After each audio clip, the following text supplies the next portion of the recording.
Happy Halloween is what I would be saying if this shit came out on time. But here we are in almost November. Yo, I've been busy, but it is good to be back. In this video, we are going to be painting my baby. I haven't given up on the whole gouache underpainting idea. So in this video, we're gonna go ahead and go a little bit deeper into that than I did with the original one, Frankenstein's monster-esque type of joint that I did. This one is gonna be a lot of fun because we are merging the worlds of Beetle-juice and my baby and my artwork together. And I really think that it came out super freaking dope. I don't wanna hold you up too much anymore. Let's get right into the video. In my first video, I painted Katie with the Frankenstein's monster type of vibe. It was a smaller painting and I didn't really go in with the underpainting as much as I should have. So this time I wanted to take a little more time with the gouache underpainting. I wanted to really take some time to get used to the composition. The beauty of this medium is how quick you can paint over any and everything, especially with the knowledge of oil going on top of it. I was left free to paint and really be loose and have fun before going in with the oils. I will say doing a painting this way does take a lot of time, and my original idea was to use this technique to save time, but I still feel like it's a better use of time even if you need more of it. Just having a chance to paint the same thing over essentially 3 or 4 times before you are done makes for better end results in my eyes. Again, it's also just fun to paint loosely and carefree, but still learn and adapt at the same time. This underlayer part also taught me a lot about mixing colors with gouache. I know I should hit up some of my art YouTube buddies about better ways of doing it, but learning by trial and error is also pretty fun too.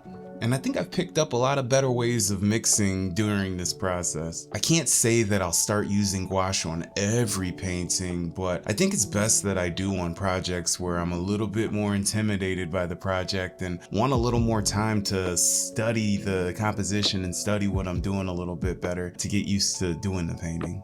At this point, I kind of feel like it's a caterpillar preparing its cocoon and getting ready for the next stage. Let's go ahead and get there.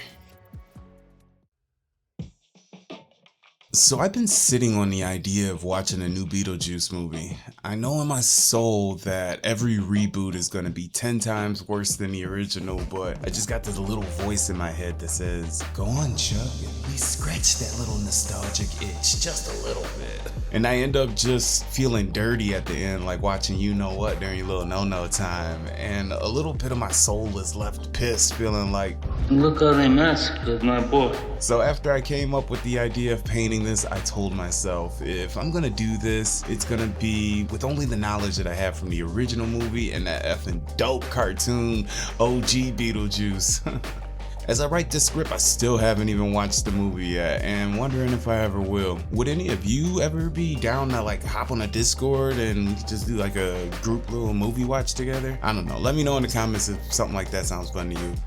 This movie, like I'm sure with a lot of my viewers, was a staple for my childhood. It reminds me of a time where life was much easier, maybe because I wasn't paying any bills or tainted by the beast that is the world we live in yet. A time where movies felt more original and new. I always bring up in this day and age how we would never see something so out the box like Coneheads. Yo, that movie was wild and it was a cult classic just like Beetlejuice. And I wanted to merge my art into the world that Tim Burton created. Side note, Tim Burton got some attention that came across my radar not long ago about how he doesn't have any black people in his movies. I don't know about you, but I could really care less. I don't give a damn about Lord of the Rings not having more black people either. Look, I don't want to force myself into someone else's vision. What I think is more important is giving more black and other cultures more light and recognition for the beautiful pieces of work that they make too. Like, I am 100% down with movies like Ip Man and, well, even though, Ip Man, the third one had Mike Tyson in it. We'll give that one a pass. But yeah, I'm cool with people having their own visions and I don't want to, make them feel forced to have my representation in them, because there's plenty of representation out there. If you just go look, good representation out there. You just gotta look a little bit and they need to, promote it more. With that being said, I would rather see an actual Japanese dude be the last samurai, or the Prince of Persia being, well, Persian. I don't know, but I mean, Hollywood is crazy. At first they had the Mexican with Brad Pitt, and now they've got the Last Samurai with Tom Cruise. Well, I've written the film. Maybe they'll produce my film. The Last Nigga on Earth, starring Tom Hanks. How about that? That's another story. I knew when I thought of the idea to bring Katie into this world, I wanted her to be her own character, but draw strongly from the Beetle-juice world. I thought about the outfit having stripes like Beetle-juice, but having them be a little more thinner and stylish, and to have it have color instead of just black and white. I wanted her hair to somewhat resemble Lydia's hair from the movie and show. I didn't want to make a huge sandworm, but I still wanted to include a lot of its composition, so I decided to do a miniature one. I like how this one kind of resembles a pet, like Katie's little Bebop sandworm protector. This thought gave me so much joy, I promise you. I also felt like I really wanted to make the sandworm stand out from the beginning of the conception of this painting. I knew I was going to do some like stencil work inside the sandworm skin. One of the main reasons I'm making this painting is for it to go up in our living room. Some of you know I did a self-portrait recently, and that video is coming as well, and I wanted to have a portrait of Katie that could go in the living room too. That's the reason for most of the yellows and the greens in both of the portraits. Also, when I see them together, you'll notice that hers is a little darker overall and mine's a little more light overall. I felt like when they're together, they give strong yin-yang vibes, and she completes me, so I feel like it just makes sense. Also, we both have like pets in our paintings. We both got little bebops in one form or another. It's funny how anywhere we go and anything we see, it's another bebop. Oh, a little dragon bebop friend. We love our little doggy girl the most. Let's get these next final details out the way and get ready to go ahead and wrap this thing on up.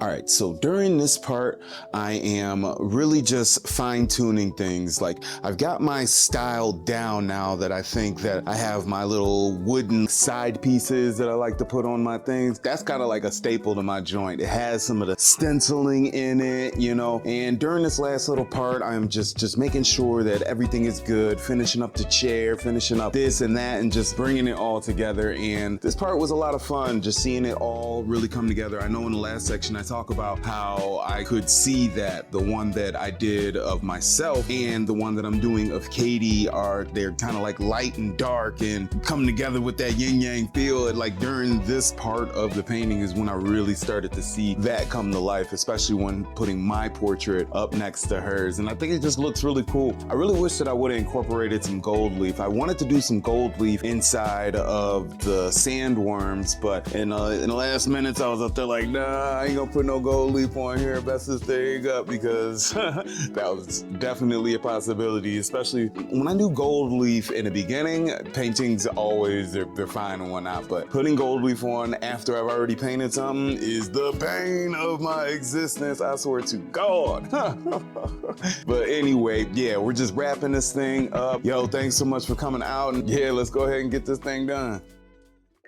Yo, thank you so much for coming out for another video. This one was so much fun. Katie, thank you for allowing me to use your image. I'm sure this won't be the last time that I'm painting you because I just love the way you look.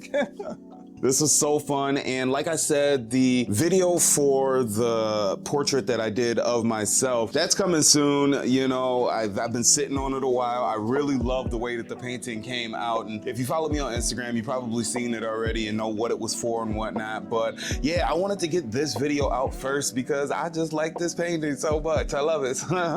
And I'm glad that I could do more and more paintings of Katie, and they look more and more like her and whatnot. I think this one was very nice. Yo, thanks again so much for coming out, and peace, love. I'll catch you in the next time for some more sweet shit.